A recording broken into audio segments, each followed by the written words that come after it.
If you're a fan of Google's Pixel smartphones, we've got some exciting news about the upcoming Pixel 10 series. While Google has always relied on Samsung for components like displays, camera sensors, and modems, it looks like they're making a shift with the Pixel 10. Let's dive into what's changing and what we can expect from the new cameras. Pixel 10, Pixel 10 Pro, and Pixel 10 Pro XL. New camera setup. According to a report from Android Authority, Google is upgrading the camera system on the Pixel 10, moving from a dual camera setup on the Pixel 9 to a triple camera system. The new setup will feature Samsung's ISO-CELS sensors, which have been a staple in Pixel phones for years. Here's the breakdown for the Pixel 10. 50MP ISO-CELS GN8 primary rear camera, 11MP ISO-CELS 3J1 telephoto camera, 11MP ISO-CELS 3J1 front-facing camera. For the ultra-wide camera, Google is going with a 13MP Sony IMX712 sensor, which is a bit of a departure from the usual Samsung ISO-CELS sensors. Now, it's worth noting that while the Pixel 10 is getting an extra telephoto camera, its primary camera is technically a downgrade. The Pixel 10 will feature a 1/95-inch ISO-CELS GN8 sensor, replacing the Pixel 9's 1/31-inch ISO-CELS GNV sensor, which had a larger size. For the Pixel 10 Pro and Pixel 10 Pro XL, Samsung is supplying the 50MP ISO-CELS GNV for the primary rear camera.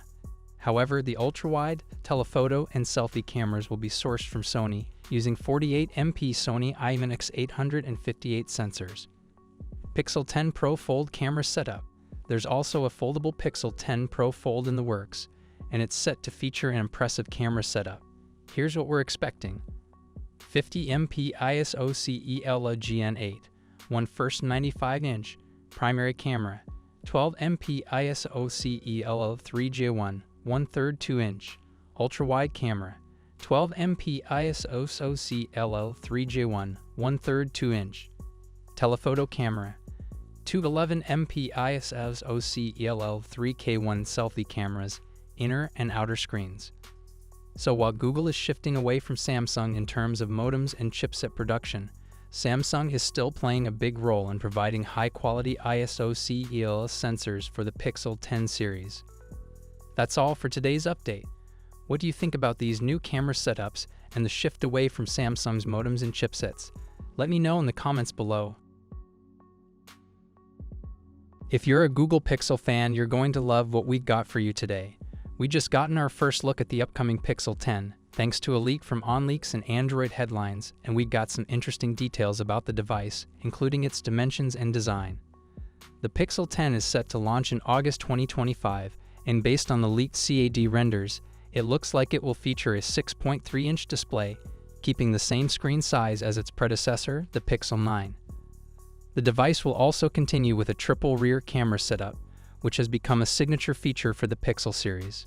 When it comes to the size, the Pixel 10 will measure 152.8 x 72 x 8.6 mm, and with the camera module adding an additional 3.4 mm, the total thickness will be around 12 mm. That's almost identical to the Pixel 9, though the Pixel 10 will be slightly thicker at 8.6 mm compared to the Pixel 9's 8.5 mm. One thing that's staying consistent is the overall size and bezels. The bezels on the Pixel 10 are expected to be similar to those on the Pixel 9, which are not overly large but could still be thinner. At least Google has kept them symmetrical, which is a nice touch compared to earlier models. Looking at the design, the Pixel 10 will maintain those signature flat sides, but with a slight curve at the edges for a more comfortable grip. The sides will also have a matte finish, giving it a premium look and feel. One interesting design choice is the placement of the power button. It'll sit above the volume rocker, which is a bit different from the usual smartphone design conventions. Oh, and in case you missed it, the Pixel 10 is codenamed Frankel, and while the design doesn't look to have changed drastically, we're expecting it to launch with Android 16, which should debut a few months before the Pixel 10 hits the market. So what do you think of the Pixel 10 so far? Are you excited to see this device when it launches? Let me know your thoughts in the comments below.